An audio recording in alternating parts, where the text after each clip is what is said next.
Ubusobanuro bw'izina Natali. Natali nibo abenshi bakunze guhamagara Nataliya. Nataliya rero ni izina rihabwa umwana w'umukobwa, rikaba rikomoka mu rurimi rw'ikilatini bivuye ku ijambo natalis, bisobanura kuvuka. Mu bakristo bo rero bakunze kurisanisha n'umunsi wo kuri Noheli, ari nayo mpamvu bamwe basobanura rino zina Natali ko ari umunsi wo kuvuka, abandi bakarisobanura yuko risobanura uwavutse kuri Noheli. Imwe mu mico n'imigirire bikunze kuranga umuntu witwa Natali.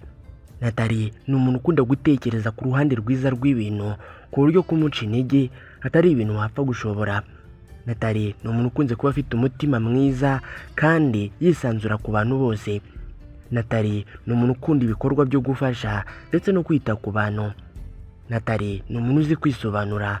Natali kandi ni umuntu ukunda kubaha inshingano ze kandi akamenya no kugereranya bitewe n'umutima mwiza Natali yigirira. Akunze kuba akundwa cyangwa se agira inshuti nyinshi.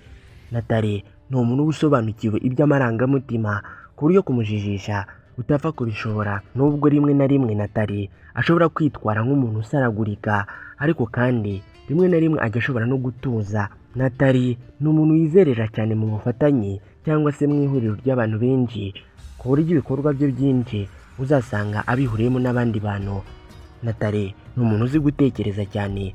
Natali ni umuntu umenyera vuba, kandi Natali ni umuntu uba ari icyitegererezo ku bandi. Rino zina Natali ni izina ryakunze gukoreshwa cyane mu miryango y'abakristo, cyane cyane ivuga igifaransa. Bamwe mu bantu bamenyekanye cyane kuri rino zina Natali harimo Natali Baye, uyu yamenyekanye cyane kubera gukina amafilime. Hari kandi Natali Deci wamenyekanye cyane kubera kwiruka n'amaguru. Rero niba witwa Natali, uzi cyangwa uturanye na Natali, reka nkwifurize kugubwa neza.